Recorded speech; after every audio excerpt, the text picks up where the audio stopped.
He turned Dharavi kids into music rock stars, turning 5,000 kilos of waste into 5,000 beats. Vinod Shetty didn't just recycle trash, he recycled dreams. Hi, I'm Vinod Shetty. I started the Acorn Foundation in 2008. The idea was to give the people of Dharavi, the waste collectors, a stage, a voice, an organization which could tell their stories, and we have just got started. Goodness shines differently, and this shine has made Vinod Shetty a true pearl of India.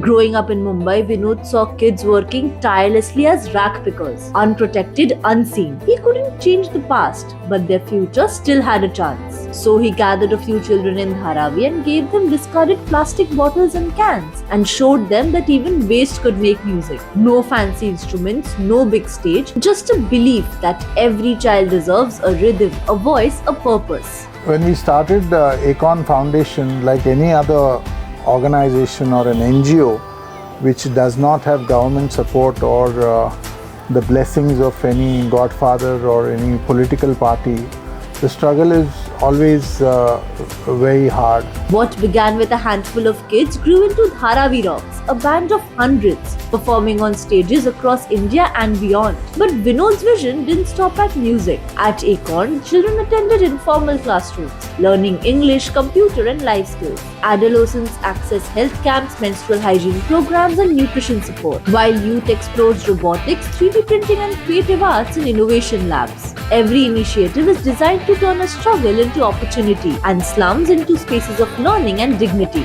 Math सीखने, English सीखने, ये सब सीखने जाता था। तो मुझे पता चला धारावी रॉक्स के बारे में, क्योंकि मुझे स्ट्रीट्स पे ना ढोल वोल बजता हुआ ना बहुत कूल लगता था और मैं कुछ सीखने का था। 6-7 साल पहले मैं आया धारावी रॉक्स में, मैंने देखा, सब लोगों को देखा, ऑब्जर्व किया, मुझे बहुत अच्छा लगा। सब मेरे जैसे ही लोग थे, तो मैंने सीखा उन लोग के साथ। Because change doesn't always start in offices or boardrooms. Sometimes it begins in narrow lanes with a man, some discarded cans and a promise to never stop until every child is seen, heard and valued.